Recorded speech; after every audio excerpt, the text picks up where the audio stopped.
Assalamu alaikum and welcome everyone. My name is Al-Ansari. I'm an Employment Standards Office Counsel at the Qatar Financial Center, and I'm thrilled to be here moderating this Hear My Story session for you guys, which will bring together 7 founders, speakers, storytellers who are going to tell you about their journey, professionally and personally as well. Each speaker is going to be allowed 7 minutes to tell you their story, and then we're going to have a short 3-minute question and answer, guys. So please prepare the questions, hammer down the speakers. This particular Hear My Story session will focus on the theme of success and failure.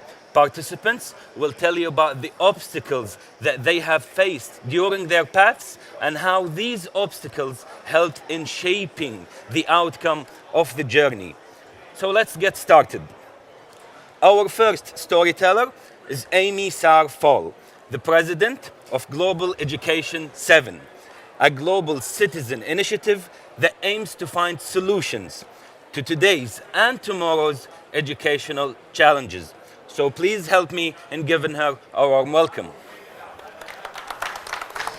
So hello everyone, and thank you. Thank you for being here today, because I believe that as citizens of our own countries, we're also citizens of the world. And this, of course, comes from the fundamental belief that the main actors of the change we want for our communities, for our world, are the citizens we are. And as President Barack Obama once said, change comes from the bottom up. So in order for us to achieve the sustainable development goals, the global peace and social justice we aspire to, we need to build more bridges between us, engage into each other's projects of change, and not only be obsessed by the challenges we face in our own countries. I believe education is what we need to work on together if we want to keep working together. It's not just about seeking to judge or even compete or complete each other's thoughts or work, but instead it comes to complementing each other's ambition for a better world. My name is Amy Sarr, and I'm sharing my story with you today to tell you why I think, as the saying goes, that life is not a destination, but a journey. I'm a proud citizen of Senegal, and I hope that you put that beautiful country in your agendas and that one of these days you'll come visit us, because we love to welcome people. I was named after my grandmother, my father's mother, who sadly passed away in the early 70s. Unfortunately, I never got a chance to call her grandma, but her story was shared with me. She was beautiful, she was kind, she was loving, she was full of life. Although her life was not easy, at the time of her death, she was still pregnant. And of course, she left this world with an unborn baby. In the village where my grandmother was evacuated from, education was almost inexistent for women.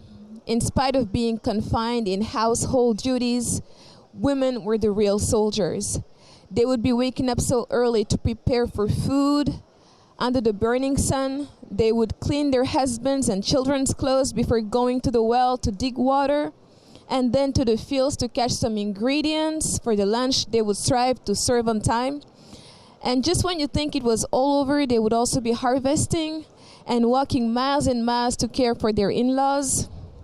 In that village with a weather that's much warmer than Doha in the summer, trust me.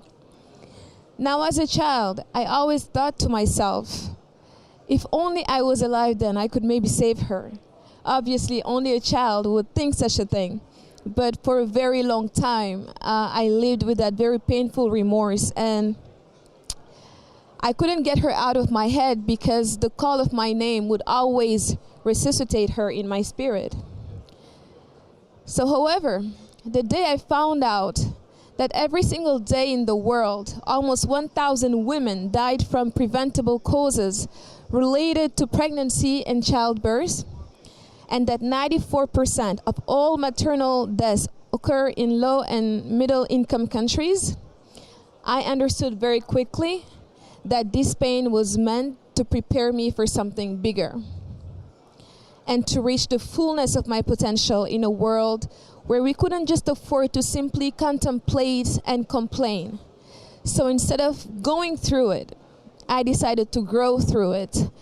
I chose not to come out bitter, but better. As a woman, as an African, as a Senegalese, I wanted to make sure that her passing would not be vain. People could not save her because they didn't have education. So this gave a meaning to my life. Illiteracy became my worst enemy. I decided to fight against discrimination against women, advocate that women's rights mattered, their lives mattered, and that education is the best tool to promote consciousness on women's lives and rights. And yes, I do believe Hillary was right to say 25 years ago that women's rights are human rights. So because I went to college with that spirit, I did not seek one bachelor, but 2 bachelors, one in international business administration and another one in international corporate communications. I gave away most of my summers so I could finish quickly because I couldn't afford to waste time. I traveled to New York overnight to get an internship with my tiny college student budget, and thankfully I was hired. Back then, New York was in the middle of the subprime crisis. So just after I went for graduation in Paris and had to go back to New York all excited, I got a letter from my employer saying to me that they were going to terminate my contract because they were going through some very tough time. And this happened after I paid a whole semester of rent, which was really, really horrible. I took that as a real setback, and of course, I was there crying all out, and then my parents were telling me everything happens for a reason. There's no time to cry. So I immediately called my old college and I asked if I could still register in the Master in Global Communications. Next thing you know, I was back in Paris. I did a very good master's and got 2 offers from the top PR and branding firms in France. And 15 years later, I was called back by the president of the American University of Paris, where I graduated from, to be given the prestigious Distinguished Alumni Award. Grandma Amy's granddaughter was being distinguished, I thought. Now, when I first entered AUP, I was in the middle of 100 nationalities, most of whom ignored what Senegal meant, let aside where in the world that beautiful country was. So I chose to be a very dynamic student on campus, and everyone was calling me Amy from Senegal, and that ended up being my name on campus. So one day, the university told me that they wanted to come to Senegal, and they asked me to write a sentence so they could share it with people who maybe would want to come. And I quickly told them, just ask them to come help me raise higher this very, very heavy Senegalese flag I had with me. And so that resonated, and later we had more people from Senegal come join. So what I'm trying to say is that Africa is not a country but a continent where 1,000 dialects and 140 languages are spoken. It is where 53 countries are trying to work together, and most of their efforts are reduced to nothing because so many people, so many voices want to make people believe that Africa is only about war and famine. And those people sadly ignore the richness of its history because of its absence in their curriculum, and therefore wrongly predefine you by giving you all the mistaken attributes that they give to Africa. This is why last December, I took the initiative to organize in Paris an international forum on education, to rethink education, in an effort to make sure people knew better about each other's cultures. And I also believe that what unites us is stronger than what divides us. Eventually, I understood very quickly that we had the power to define and validate our own identities. It was not just a matter of being defensive whenever people spoke wrong about my country, but to be selective in determining what would impact my heart and mind. It's that spirit which led me to become the first African media personality to interview His Holiness the Dalai Lama who gave me such an unforgettable welcome in his place I will never forget. And I'd just like to share a very short story on that. I am a kind of person who's very petrified by heights. And I used to live on the 7th floor of a very nice building facing the Eiffel Tower while I was in Paris, and I could never enjoy the view because I could not even go on the balcony. So my friends would come take selfies, but I could not even come that close. And so I had no idea where I was going when I went to interview the Dalai Lama. I had no idea I was actually going on the top of the Himalayas, on the top. So I went there, and the airport was closed. So I had to go all the way up with the car, and I got there and I passed out. I arrived and I was like crying myself out, like, how did I get here? And so when I went to see him, I told him about that, and he said, you know what? Fear is something you imagine, it does not exist. So if you had followed that fear, we would have never had this great meeting today, you and I. So don't let fear be an obstacle to what you want to achieve, because it only happens in your mind. And you can twist that by having a bold spirit, and that would open doors for you. And I kept that with me, and that's why I'm so comfortable feeling like a citizen of the world everywhere I go, because I feel like the only reason why we're scared of each other is because we have predefined who people are with wrong attributes most of the time, but we're all citizens of the world. And so if I followed people who told me he would never listen to you because he doesn't care about speaking to African nations, he's more interested in Hollywood and stuff, I would not do it either. And when people say that, it does not build anger, but power. The power to be me. And I can't allow myself to give time to curing criticism when so many people in my country need to be cured from poverty. So very quickly over the years, I connected with people from all over the world, spoke in some of the most renowned universities in the world, like Harvard, like George Washington. And every time I said the same thing to young people: no one has the power to invalidate your identity unless you give it to them. I understood why my father had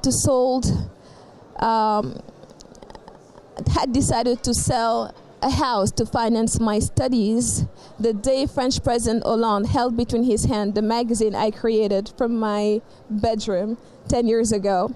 And that's still existing on a very competitive market. And of course, I saw how education has helped someone's granddaughter open doors her grandmother never imagined could be accessible. I felt grateful to be in a world where I could connect with people, and of course, to be part of a young generation of Africans who are overcoming adversity with dignity and hope, and connecting to the truth that we're all human beings and we're all citizens of the world. So, thank you everyone for your attention. I am the founder of Intelligence Group, which counts a media house, an international communications and PR agency, a think tank called Global Education 7, as well as a humanitarian organization called Intelligence Citoyennes, which initiated the International Conference on the Future of Education. Thank you so much. Well, thank you so much, Amy. First, I'd like to reassure you that we're on the ground floor, so please feel free to walk around. Unfortunately, because Amy was so interesting, we won't be having a Q&A time for Amy this time. So if you have any questions, please save them for later. Join Amy after the session. Feel free to hammer her with whatever you want. So next, I'd like to invite Veronica Zonabend to talk about her journey. Veronica is the co-founder of the RVVZ Foundation, which implements philanthropic sustainable development projects in Russia and Armenia. Veronica, please. Thank you for being here today and for your interest. My name is Veronica Zonabend. I'm from Russia, and I will tell you my story. Try to be in time, in 7 minutes, that we have time for questions. So I was born in the Soviet Union, in the family of aeronautical engineers, and I always wanted to be able to fly, and also had a lot of dreams. And I got an education in Moscow Aviation Institute, and became as engineer. And had very interesting diploma and the specialization of life support system of space aircrafts. And this is interestingly connected with education, which I am very much involved in, because education is also an ecosystem. It's also an environment where you have to understand who is next to you, what values you share, and also what you learn on this journey. And as we heard today during the opening session, which is they are very important for the whole world, what we have now with AI and other new reality that we face, not only in technology, but also in high mobility in the world, and also world of immigration, that immigration will become bigger and bigger for various reasons. So we are now facing new challenge to stay human and treat each other in human way, and also face challenges that never existed before. So then also my personal journey in educational world started with the interests of our own children. I have 4 of quite different age, between 24 and 10. And the question of my elder son, I remember when he told me, why you always tell me or don't allow me to do what majority of my classmates do? Something like our debating about whether McDonald's is healthy, has healthy food, and whether it's healthy to stay too long at the computer. And I was thinking that environment is essential, and then they can't be always, how we say in Russian, there is an interesting phrase, white crow. You have to be surrounded with the people you can share your interests and also your values. Then you become stronger in your beliefs.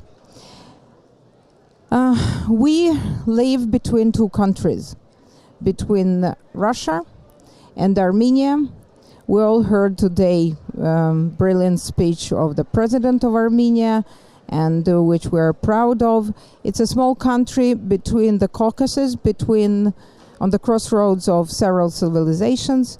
And our challenge was our question was about what we want to do in education, whether we do in Russia and in Armenia. My husband is Armenian, that's why I can call myself now ABC, Armenian by choice.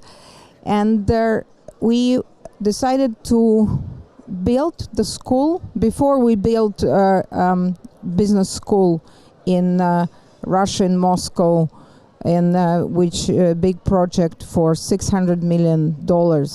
And then for younger education decided that we want to build and have the idea of international school and build it in Armenia. And I will show this. I want to tell you my story through this one of the major projects that is actually my life for the last 10, even 15 years.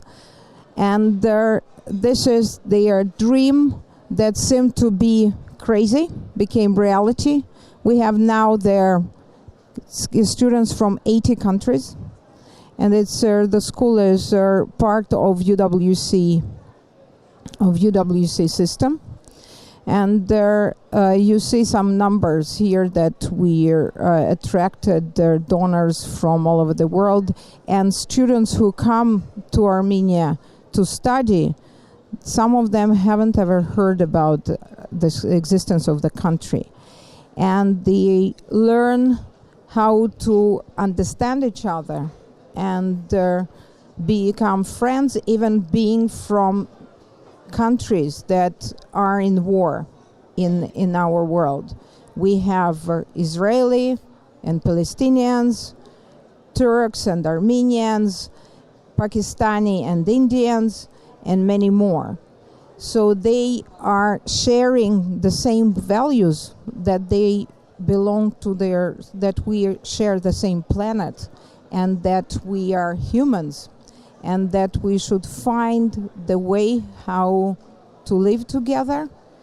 And through our personal journeys, through our personal success, but being responsible for our communities, for our families, and for our countries. Many of them study now and already graduated. Brown University, Princeton, and others. And they are dreaming to come back to their communities. We have students from Nigeria as well, who are proud of those who they are, and want to come back to their own countries to make them enhance and prosper. So this is it. I have no time. So, and about failures, of course, when you do something, you not always meet understanding, and some transformative ideas that seem to be crazy from the very beginning, you not always you always meet people who don't understand them and try to create barriers. So it's important to believe in your vision and to be consistent, because success is stumbling from failure to failure without loss of enthusiasm. Thank you. At this point, how many students have you graduated out into the world with business degrees and so forth? No, it is high school. Oh, okay. After that, Better. they go to the universities. Yeah, we have. It's not big project. We have only 225 students. They come for the last 2 years of high school, and we follow IB, International Baccalaureate, and they get IB diploma. And then after we are a young school, we were opened only in 2014. It's celebrated 5th anniversary this year, and their first undergraduate students just graduated from universities. So we are still look at them and the big potential. Excellent, thank you. One more question. So how did you raise the funds that you needed to build the school? Initially, thank you. It's a good question. Initially, the capital expenses we funded by our family funded. We also raised funds from our circle of our partners and friends. And now we started campaign dedicated to 5th anniversary to raise funds for mostly scholarships, because 70% of the students are studied there on scholarship basis. So that, as I mentioned, there are 80 different nationalities. They come from 80 different countries, and they are very often sponsored by local donors. Time for one more question, I think. You mentioned that you had a degree in the life-saving support system for space. Then why did you choose to set up the school? Yeah, thank you. It's interesting. So then I graduated. Soviet Union collapsed, so there was no job for engineers, unfortunately, anymore in my country. And also I became an entrepreneur, and I went to banking, and then so entrepreneurial in the movie production and different things. And then when we got our own kids, and then I realized that it's essential. Education is very important for the future, and they're discovered and traveled around the world to try to find the school is good that can nurture this hunger to study, to learn, and also which is not rigid. And also why I didn't mention why we wanted international school, that one of the most important skills for the future to be able to find connections and to connect and understand other cultures and other opinions. And even if you don't agree often with the opinion, you can again tolerate and find mutually acceptable solution. And so initially it was because of our children, but I believe that education is the future, and it's ecosystem as well. As I mentioned, it's strangely enough, it's very close to my original specialization, life support system of space aircraft, because it's about creating an environment and ecosystem. I'd like to add that we have a saying in Arabic which goes, need is the tool for innovation. And you transformed your need into an outstanding project. So congratulations, and thank you very much, Veronica. Thank you.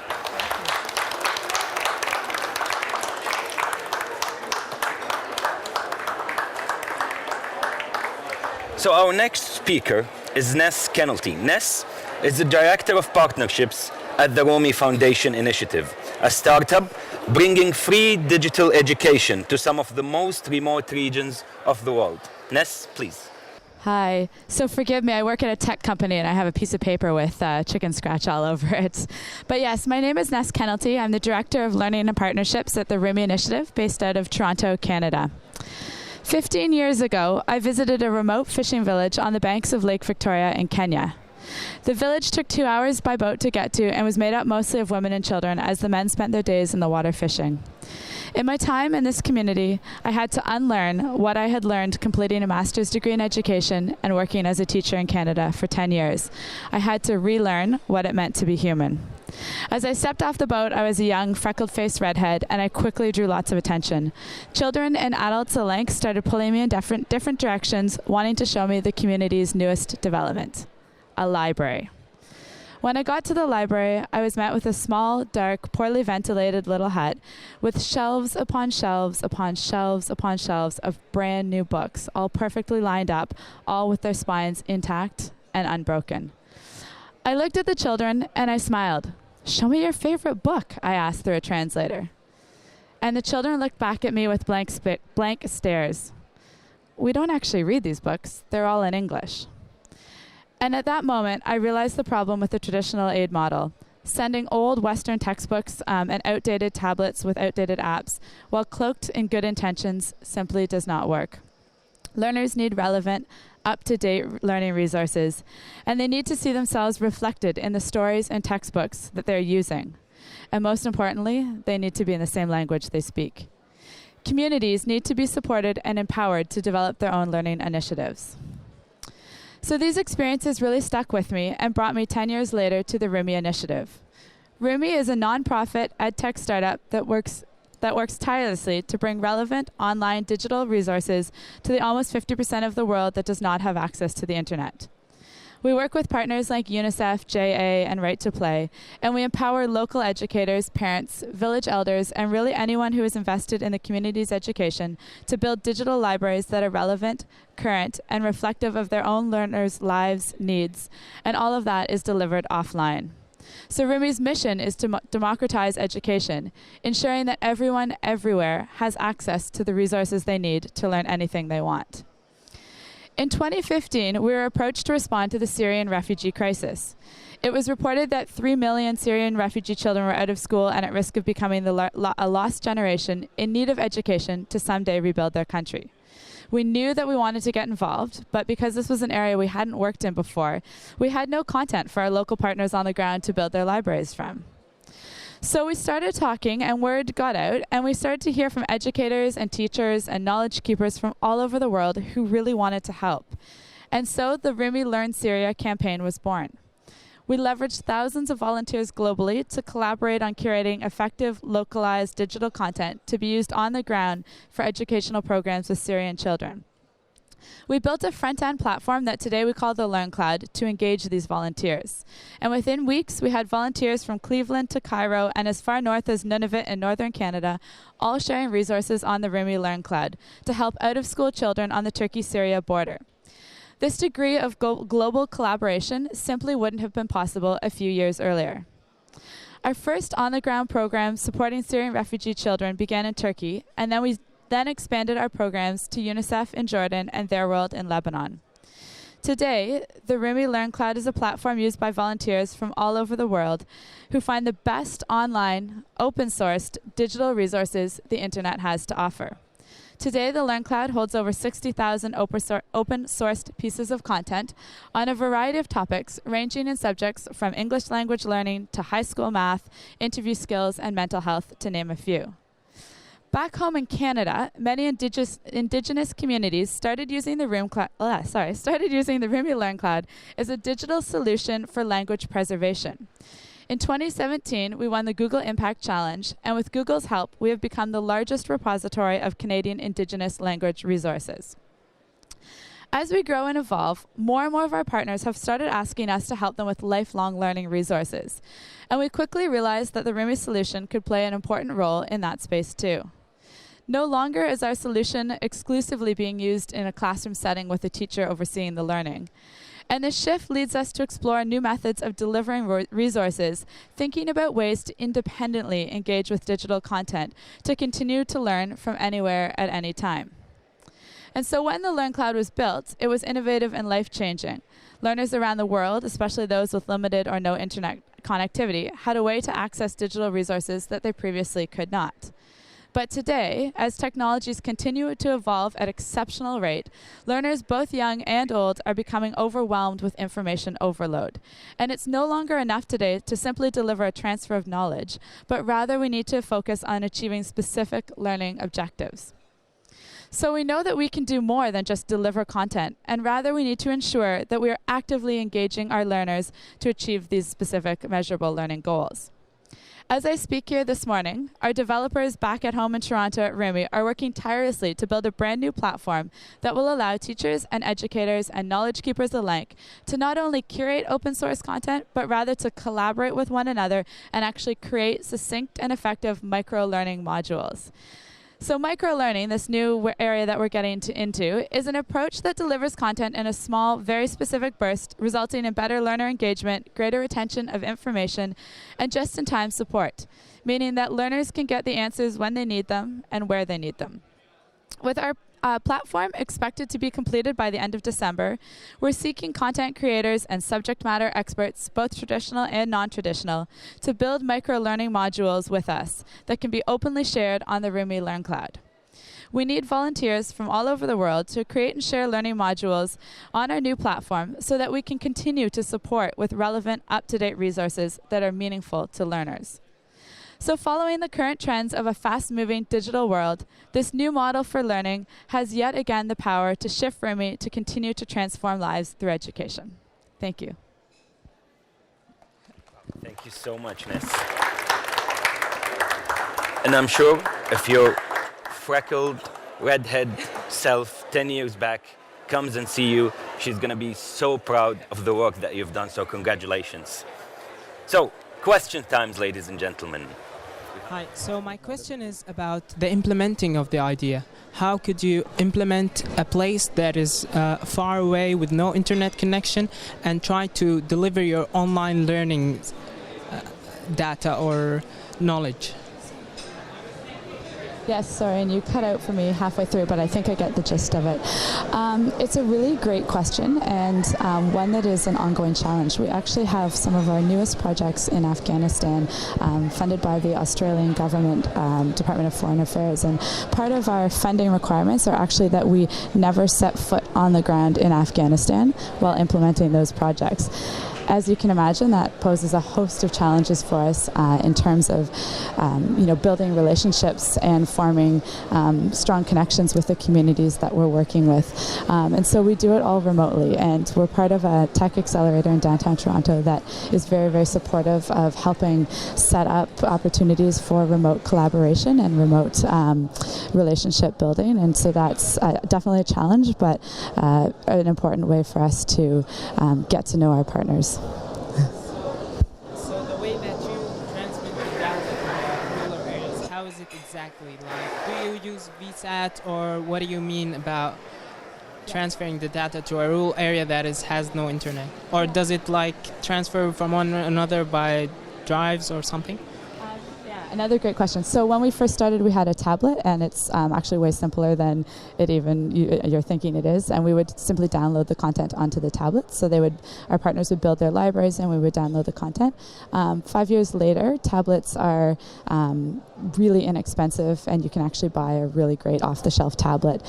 So we're no longer in the tablet business. We now have an app that works on mobile devices, and it's a similar concept. I'm not a developer, so I don't know the sort of technical pieces to it, but it essentially downloads the content. One of the other challenges for us, though, is measuring impact, and because many of our partners in the communities that we work in have little or no internet, that's what we're all about, and that's what we do.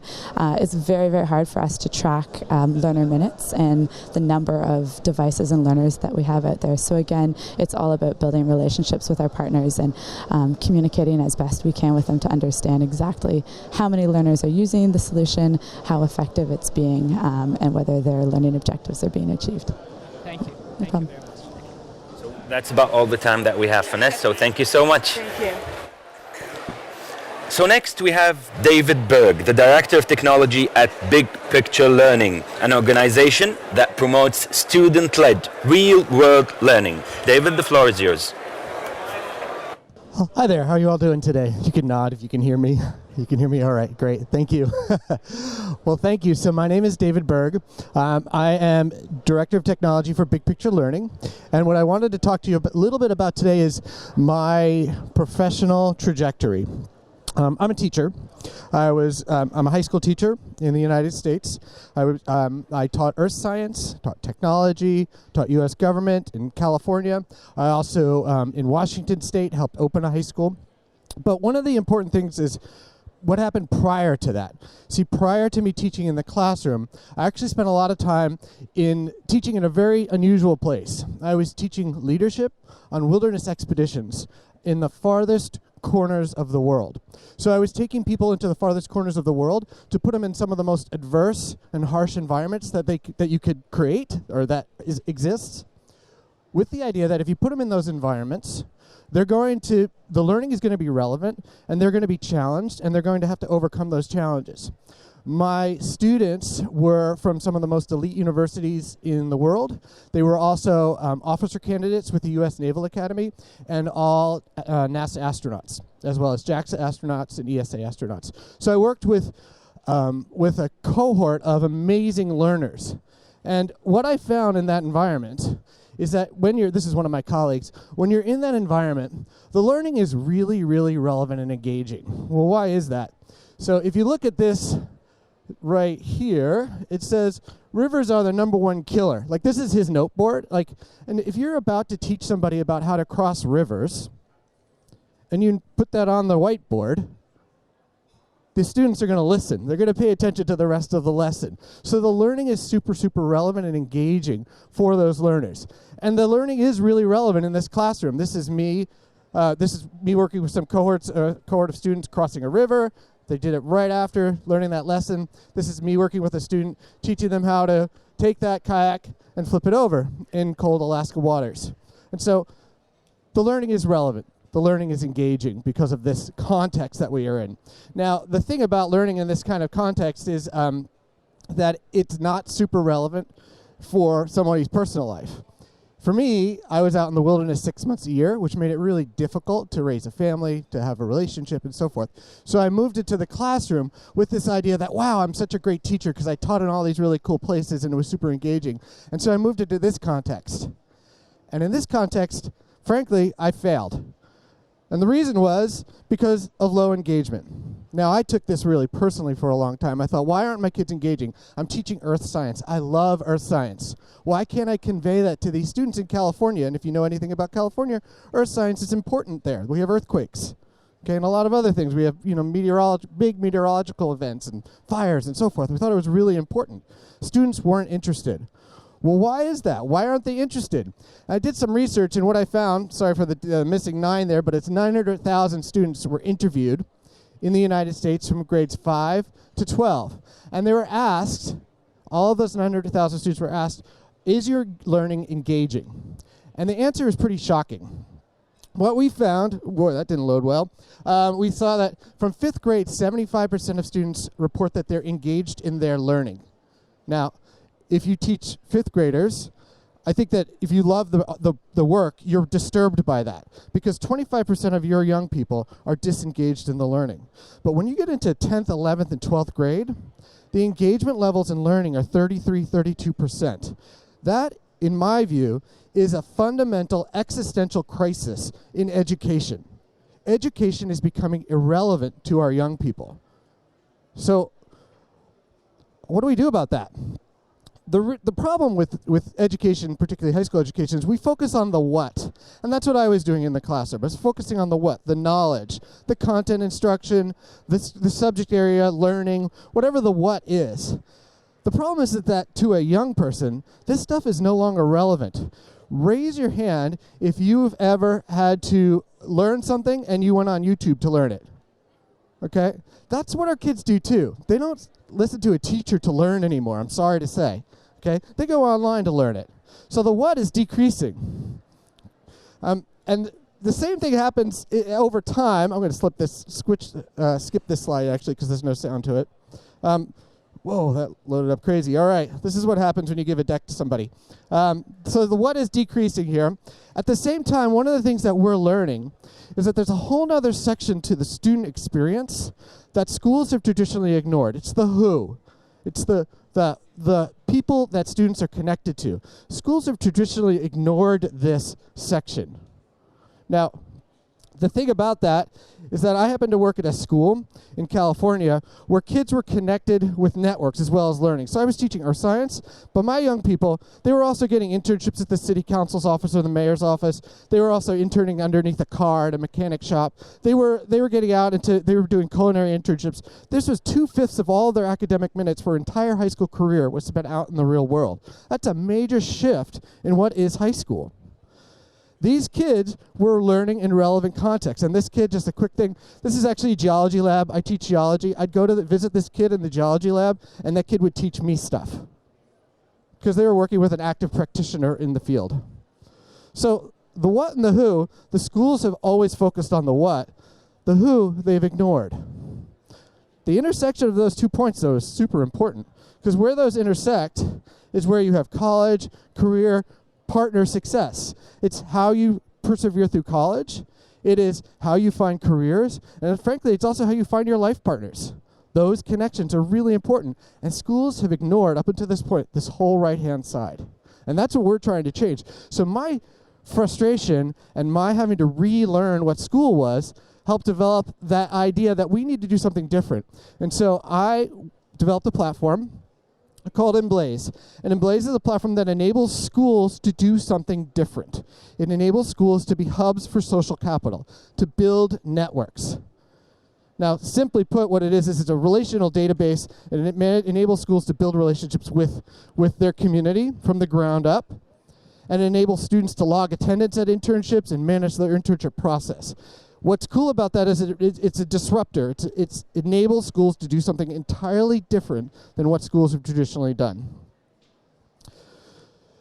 This study is useful to note because one of the things that we know and why relationships are so important is that good relationships, they interviewed, this is the longest study that was ever done on a human population, 75 years with a cohort of folks they were experimenting with, and they found that one single unifying thing is that good relationships are the number one indicator of health and happiness. Okay, so these relationships are super, super important. Now, how do schools do this? How do schools build networks? We actually think that there's some of the best organizations to build networks. If you think about a school, it's got cohorts of adults that rotate through it. parents. Okay, they have networks. It's got students that move through it. Come on, there we go. You get the idea. I got to move through this quickly here because I know I'm running out of time.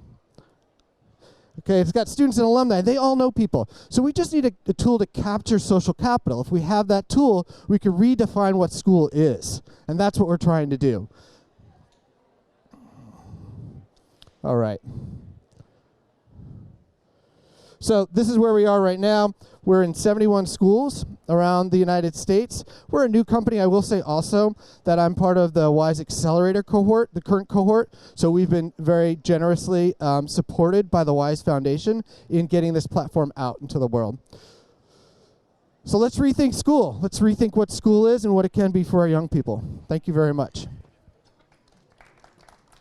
Thank you so much, David. This story actually, now I want to go back to school and redo. Oh, never mind. I don't want to go back to school, but congratulations. So our next speaker is Audrey Chang, co-founder and CEO of Moringa School, a multidisciplinary coding school committed to providing young Africans with digital and professional skills training. Please join me in welcoming her to the stage. Alrighty, hello. Wow, it's very strange being on this side instead of down there. So, all right, thank you so much and for coming to the session. Really appreciate it. So my name is Audrey, and the story I'm about to share is one of my personal stories of me growing up as a student. And how that connects to what I'm currently doing today. So I hated school. I really appreciate the slide that you just had up there because I think I was definitely one of those students who absolutely hated school growing up. I thought it was a huge waste of time. I learned very quickly when I was in school to game the system, right? How do I, cram for tests? How do I kind of get things done right before they need to? And so but that being said, though, I wasn't a bad student. Like I said, learned how to game the system. But for me, like I said, school was a huge waste of time. This was primarily when I was in primary school, secondary school. And so when I was in secondary school, I was so excited about university. For me, university was the Mecca, right? University was going to be the place where we could talk about how we were going to change the world. Where we were going to debate big ideas. We're going to actually think about and critically challenge each other in the classroom. And so I was thrilled for university. When I was in secondary school, I worked a number of jobs. And so when I wasn't at school, I was working maybe 2 or 3 jobs to essentially help pay for my education and for our family costs. At that time, that was purely just working for the sake of working. And so when I finally got to university, I went to university in Chicago. I was super excited. And I remember my first day of class, I walked into a room that wasn't super different from this. And I was expecting big conversations to happen. And so I got to school and I looked around me when the professor was talking and I realized that everyone was texting, right? Some of you are texting now. So I realized that, everyone was texting. And for me, I was like, wait, hold on. Why isn't this the place where we're talking about the big ideas? What is going on right now? And so I realized and I learned very quickly that was not where education happens, right? School is not where truly valuable education happens. And similar to the last speaker, I realized it happens outside of the classroom. And so I ended up spending most of my university actually working. Right, so I learned how to sell myself to employers in San Francisco and Chicago. I learned how to really kind of build my skills and my capacity. And again, that was the majority of my learning. And so fast forward, how did I end up in Kenya? Right? How do I go from school in Chicago, learning about that, and then ending up in Kenya? And so for me, the challenge has always been about education and skilling. Right? I didn't learn the skills that I have today when I was in school. I learned them all in the jobs that I had outside of school. And so in Kenya, the way I actually ended up in Kenya and what I do now today at Moringa School is essentially what happened at school. So I studied journalism and I studied global health. And in journalism, I learned very quickly that, I love writing, I love storytelling, but I really don't enjoy writing about problems and not being part of solutions. And when I was studying global health, I learned that a lot of development dollars were going towards the global south and were highly ineffective. Or they're going towards operational expenses, they weren't going towards actually solving the problem for the end user. And similarly, when I was working in companies and startups, I realized that if you don't solve the problem for your customer, you're going to die, right? And so in my head, I was so excited about the possibility of bringing the resources, the mentors, the funding from the US to markets such as in Kenya, where we can actually equip local entrepreneurs with money and skills, etc. So essentially, I found out about this fund called Savannah Fund, which is a venture capital fund that invests in early stage tech companies across Africa. And I was super excited. I was like, wow, they are doing the work that I want to set my life to do. And so I moved to Kenya to work with them. And when I moved there, I learned very quickly, in all of the companies we were supporting in Kenya, in Ghana, in Nigeria, in South Africa, that the skills weren't there. So the entrepreneurs didn't have the right skills, and they also couldn't find people with the right skills. And so how do you build an economy without skills? And so that's essentially what led us to start Moringa School. So Moringa School, we were started in 2014. I have a couple notes here because I will forget what to say otherwise. So we were started in 2014. And we were started because we're understanding what was happening in the market, right? So in Kenya, we realized that 12% of students who graduate from secondary school and pass the exams every single year do not get a spot in university, right? And on top of it, students who actually go to university, it takes 5 years on average for them to get a full-time job afterwards. And we realized that this is a massive gap, right? There's a huge problem around access and also around quality of education. And on top of it, employers were constantly saying, we cannot find the right skills. And so we realized that this is a massive opportunity and a massive problem, right? We know that in Africa, by 2100, 1 in 3 people on the whole planet will be African, right? Which is amazing, right? But that also means that is a massive challenge unless we solve the scaling problem from today. And so for Moringa School, we are a technical vocational program that aims to train 200,000 knowledge workers through market-driven education in emerging markets by 2030. So we currently have a 90% job placement rate. This year we're training about 1,500 students in Kenya and Rwanda, and we're starting to expand our global presence to South Africa, Western Africa, and Northern Africa as well. We have amazing partners like Proparco, Entangle Ventures, MasterCard Foundation who support our work. And we also have an innovative education model that is 1/10 of the cost of similar programs to ours in the US or in Europe, with the same level of quality afterwards. More importantly, I think for us, we aim to equip the largest youth population in the world with education they actually deserve. So the education that I wish I had is what we're trying to build for the young people that we have and that we serve today. And like I said, our big picture for what we're trying to accomplish is to make sure that young people, so I know all of us here are in education, but young people really, really have the opportunities that they need to build their economies. Thank you. Thank you so much, Audrey. It's always a pleasure to appreciate a fellow school hater. So, and it's really funny because when we were growing up, it was taboo to say you hate school. Like, I hate school. No, you have to love school. You hate school, you hate your country, you hate your government. No, you're just a hater. No, I just hate the system. It's fine anyway. So now we can acknowledge that the old system was not working well for a lot of us. Some people may have benefited more than others, but that's why we have WISE. Innovate. Questions? So the question was, what are the skills that we teach? So Moringa School, we have these short, intensive programs. So we currently have different programs in software development, data science. We're going to other skills like design, so essentially skills of the future that are also future-proof. In the future, we're also going to other skills like finance, HR, so really looking to build the talent ecosystem and the workforce for Africa. We also do a lot of mindset training and a ton of soft skills, so around presentation, communication, teamwork, etc. Yeah. Are your programs all delivered in person? Sorry. Oh, sorry. Are your programs all delivered in person, or do you have some remote programs as well? Yeah, absolutely. So our strategy for the next 3 years is essentially we have a big campus right now in Nairobi and also in Rwanda. And so our strategy for the next 3 years is to grow from 1 to 4 major campuses across Africa, from 2 to 5 products, so outside of software development and data science, and also grow from 1,500 to 10,000 students.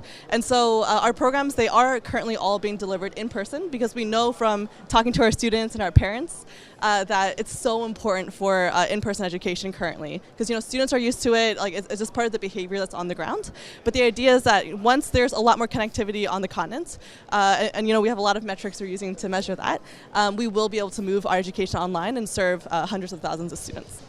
Oh. Thank you so much, Audrey. Oh, we have one more question. I saw that like you are in East Africa, in South Africa, in West Africa. So when you're gonna come to Central Africa, particularly in Central African Republic? Yeah, absolutely. Thank you.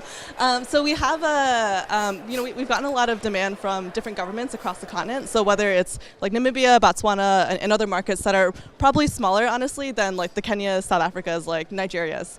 I think in Central Africa, there's a lot that we look for in terms of being able to enter a market. And so a big part is around partnerships and also public sector buy-in, because we know education generally is quite a political topic. And if we don't have public sector buy-in, it's really hard for us to be able to move in. And so generally, we haven't seen as much coming from Central Africa. So if you have any ideas, let me know. Thank you. Thank you so much, Audrey. Thank you for your time and for telling your story. So next we have Mr. Andrew Kay, the CEO of the World Literacy Foundation. Andrew, please join me on the humble stage. Okay, thanks for having me. You've got another red-headed, freckled kid from Australia. Actually, in Australia, we'd call a person with red hair and freckles like Ness, you'd call a ranger. So that's the nickname that we use. But my hair's not as red as what it used to be, and that's sort of 40 years of surfing, so that sort of has bleached it out a little bit. But my story starts when I was a 14-year-old ranger, and Dad invited me to come to work with him. Had a day off school, which was fantastic. And I remember this day that we went to a colleague's office, and in the colleague's office was one of these. It was a calculator, and it was the first time I'd ever seen a calculator. We're talking 1975. It was a little bit bigger than that. And I remember thinking, wow, how am I going to ever figure out how to use that? It just seemed overwhelming, and that was my introduction to technology. Fast forward to today, I guess we know technology has rapidly changed the society that we live in. It's changed within the education sector. It's changed within the literacy sector. Over the last 5 or so years, my interest really has been classrooms in the world that we call off the grid. So as Ness had spoken about, no internet, no electricity. After visiting Africa and other parts of the world many times, I'd go to classrooms and see it an empty shell. There was a chalkboard, a duster, that was their bit of technology. My colleague over here, Maria, 2 days ago, was in a classroom in just south of Kampala. 100 kids, a blackboard, a duster, and that was it. No books, no nothing. We do know that there are about 20 million classrooms in the world that are off the grid, no internet, no electricity, often no books, empty shells. And my interest about 5 years ago became, how can we address what I would call this elephant in the room? Technology companies didn't seem overly interested to move and address this space, and I just became tired of not seeing that many people working in that area. So that was really for us the birth of an initiative which is called Some Books, and it's developing using a solar panel charger, a tablet device such as this, and a purpose-built software, a platform, an app that was specifically designed for off-the-grid setting. So it was a simple software that would allow localizing local books in bilingual local language, but also particularly providing content useful for the teacher in their school district or in their nationality, such as, like, this is the national curriculum for Uganda. Surprisingly, in Uganda, most teachers have nothing. They don't have a dictionary. They don't even know their national curriculum. So a lot of teachers feel under-supported and under-resourced. And the consequences of these off-the-grid classrooms, which are about 20 million around the world, just leaves that cycle of poverty and illiteracy to continue. Sadly, if there's no effective intervention, we know that kids go, the research tells us that these children can go to school for 4 years in a classroom of 70 to 100 students, and after 4 years absolutely learn nothing. So that's what the research is telling us. So more needs to be done. So the Some Books project puts approximately 400 books, either local books, national books, international books. One of the unique aspects of our program is we really connect with teachers. So the technology allows teachers to create content, and they can send it to us by their smartphone, be it a picture of, the local dog in the community, the local shop, whatever. They can use audio files to record their local dialect, and it's really a very simple drag and drop scenario to create local content that really is far more engaging for local students. So at the moment we're working in 4 communities in Uganda. Next year we're moving out to Kenya and South Africa. It's a fairly new and innovative program, but I really celebrate the work that Rumie is doing, World Reader is doing, and there's many other organisations similarly very focused on the off-the-grid market. I think a lot of people often don't realise how great it is, and you just need to go to a developing country and just move out of the city into a regional and rural area, and you quickly learn how under-resourced they are and how little is being done for them. And, Godspeed to everyone that's working in that area, because so much more, needs to be done. So that's a little bit about the work of the World Literacy Foundation in the Some Books project. I'm just going to give a little commercial plug as well, because I've got the microphone and I can. If any of you are interested specifically in literacy, next year in April we're running the World Literacy Summit at Oxford University, which is a lovely place to go for a conference. So I'll leave some brochures here. That's another thing to the side that the organisation does. But thank you for having us, and I just see the wrap-up sign, so I'm able to take maybe a couple of questions. Thank you. Thank you so much, Andrew. Thank you. So I'd like to say that a couple of months back, because the technology is kind of developing so fast, my young one, she's 4 years old, she struggled using a calculator. She asked me, "Where is the backspace button, Dad?" And I was like, I think I'm getting old now. That fits perfectly with the theme of unlearning, relearning, doesn't it? Exactly. So, we'll open up the floor for you guys. Any questions? Okay, I'm asking about how do you integrate the knowledge that you give to the student in rural areas? Do the knowledge they have, to develop maybe byproducts from the community they have? Maybe they produce tomato, they can do byproduct to increase their income and stuff like that, rather than just getting new knowledge that is not used or... So the question is, I'm going to handball it to Maria. You want to come up and answer that? So we'll just mix it up. She was actually just over 2 days ago in working in a school that relates to that we've started providing employment to teachers to create content. Maybe just talk briefly about that. Yeah, thank you for the question. Yeah, so the idea is like in order to make the project more sustainable and also to provide opportunities for the communities, we found like the teachers are really good, and we found that they can be the producers of their own content. So the idea is to empower them to use the platform, even though like the internet can be a challenge, so they can send us some of their ideas through pictures, and we can put it on the platform. So the idea is also to provide some payment for the activities they are developing. You know, so I would say this would be they were really happy to do that because they have never done something similar. Like they are just being teachers, but they can also be developing developing content. So this is something that we are moving towards. This is going to be like a pilot stage, but we are very happy, and we will keep empowering these communities to be developers as well.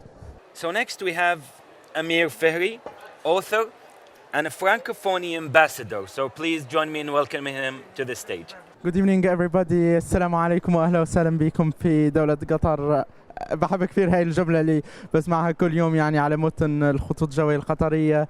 بنشوف يعني we see today Qatar Airways funding for educated child. Educated child is something very important.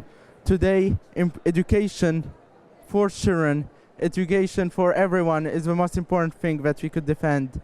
Actually, I am 16 years old, and I had a really strange experience with education because when I started writing, I felt that I had something special with words, with sense of education and sense of culture. I started writing at the age of 7, yeah. And I published my first book at the age of 12. And it was titled Les Contes d'Amir, plusieurs récits à découvrir. When I sent my book, first of all, to many publishers in Tunisia, it wasn't accepted. And I was saying that it couldn't be published someday, and it couldn't have any success. And I felt like I didn't have any chance. But I tried to send it then to France. And people ask me, why are you asking to some publishers to publish your book in France, even if it's not accepted in Tunisia? It's even more difficult in France. But I told them I want to try everywhere, and I want to try more than one possibility. And in France it was accepted. This is actually my fourth book, Harcèlement, les journées mouvementées d'un écolier. When my first book was published, Les Contes d'Amir, in France, I received a letter from His Excellency François Hollande, the French president, former French president of the French Republic. And he was reading the book and giving me advices, giving me his remarks about the quality of writing, about my stories, which was something that I'll never forget. Today, my fourth book, Harcèlement, les journées mouvementées d'un écolier, is the most read book in Tunisia. So this was really a very strange feeling because I felt I was very, very happy, more than happy. When I tried to write my fourth book, I wanted to make something that could help people to understand what's the danger of education and what's the benefit of education. When I have been living in Tunisia for more than 12 years, and during the last 2 years in Tunisia, I moved 7 times from school to school. So it was due to bullying situation. I wasn't accepted because even if my father is Tunisian, he comes from Bab Suiqa, really downtown. My mother is Kurdish from Kurdistan, Iraq. Had a lot of problems because of this, and I was not accepted at school, and I was asked every time to change, and I was really victim because I saw many people constituting groups against me, and I couldn't have any chance to talk with anyone and to express my feelings, to express my emotions. I wished that I had someone to talk with, because it's really very important to talk about what you feel when you are bullied. And when I published the 3 books, Les Contes d'Amir 1, 2, and 3, I wanted to make this experience not only a personal experience, but something that can change minds, because bullying situation is really very dangerous. We can say that children are innocent, children are always happy, they're always playing, but this situation could be dangerous, especially when you are different. if it's your skin color, if it's your origins, if it's even the way that you're thinking, because the way that you're thinking changes from place to place, and it's very difficult to understand another culture, to understand the way of thinking of another culture. So harcèlement, it's my story, but it's also the story of millions of people who are today victims of bullying. And I created with Mrs. Brigitte Macron, the spouse of French President Emmanuel Macron, the hashtag I am different. I am different as you are different. And we have to be united. We have to be together against bullying, against not accepting but we have also to constitute this message of peace. And me today, as a young child, still 6 years, so I have a dream today. Thank you. I have a dream today, and it's a dream of peace. And I would like to thank really from the bottom of my heart WISE, and especially Qatar Foundation. I was just now meeting with Her Excellency Sheikha Hind bint Hamad Al Thani, and I was giving Her Excellency the idea of my new project to open the first European school for children refugees in Iraq, because I would like to do something also for my mother's country. Today we see all the children refugees coming from Iraq, coming from Syria, and they are crossing the Mediterranean Sea, they are crossing Turkey, they are living the most difficult lives that no one have really. And they are coming to Europe, and when they arrive to Europe, they are refused. They are bullied, we could say, we ask them to go to some camps for refugees, but they don't want that. They really do not want that, and they do not deserve that. I want to give them the same education than the European education in their country, in Iraq. I want them to study the French baccalaureate inside the camp for refugees in Mosul. This school will be the first European school for refugees, and it will open its door in 2025. And I really want to thank the state of Qatar and all people that I met and supported me today that made this dream becoming real, and it will help many people. And I want everyone here watching this video, even through social medias, or everyone hearing this video, that every voice is important. Each voice is important. Each voice can change a lot of things, and one voice could be louder than a crowd, and one voice could change the world if we think about it. So thank you very much, and it was an honor. Thank you. Thank you very much. Thank you so much, Amir. Thank you so much. Thank you. So he said he published his first book when he was 12. Me too. I read my first book when I was 14. So next we have two amazing ambassadors from Generation Amazing to speak to us for a few minutes. So please welcome them to the stage. Hello everyone. Those of us who are in light are responsible for those who are in darkness. Responsible to bring them into the light of an education, empowerment and transformation. Today, while I stand here in front of you, I just don't represent the Pakistani girls who get the chance to get into school, but also half of the country's girls who are not able to get the blessing of an education. My country ranks lowest in many categories related to women and girls, education, safety and security. Among the fast-changing economies of India, China and Bangladesh, Pakistan still struggles to get its girls into school. There are a lot of challenges regarding extremism and infrastructure, but there are many individuals who are working to empower girls, and they are changing their lives by empowering them with limited resources. I am also one of them. I am Mahira Ahmed Mianji. I'm the founder of an organization, When Woman is a Nation, where we strongly believe that a girl with courage is revolution. I come from one of the notorious areas of Pakistan, which is known as Lyari. For others, it might be known as an area of gangsters and drug dealers. For me, these small houses in these slums are full of hope and courage. I started teaching girls when I was in grade 7. I used to teach them at the rooftop of my house. In 2013, I had an opportunity to attend the National Youth Peace Festival, and there I listened to the inspiring story of youngsters of Pakistan. on my way back to home, I shared it with my father that I want to educate the girls of my community. And I founded WIN in 2013. After a few months, there was a boy who said that I won't be able to educate women because I'm a woman. And that thing hit me, and I started teaching girls. So in 2014, I was threatened by many groups, and they took my brother, they took my younger brother with them. They tortured him, they physically abused him. They pointed gun on my niece. She was only 1.5 years old at the time.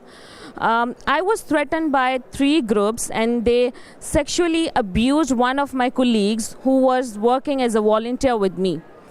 I stopped working. I was bound to live at home for 6 months. I was not able to go to the college and to teach girls. So in 2015, I joined Right to Play as a field facilitator in Generation Amazing program. There I met a group of young boys. They were 5, and the name of the group was C5. Crazy 5. So I shared my story with them that I was doing this, and they were like, why you are not doing this right now? So they inspired me, and they encouraged me to teach the girls again. And after that, I was awarded 20 times, 20 national awards, like Youth Icon of Pakistan, Emerging Leader of Pakistan. And then in 2018, I was nominated for International Peace Award by UNDP. And in 2019, I received that award, and that was a big success. So what I unlearned is that there was a guy who said that I won't be able to do anything, but there are men who encourages women and who help women to earn better for themselves and to change their lives. So this is my story. Thank you for listening to me. Thank you.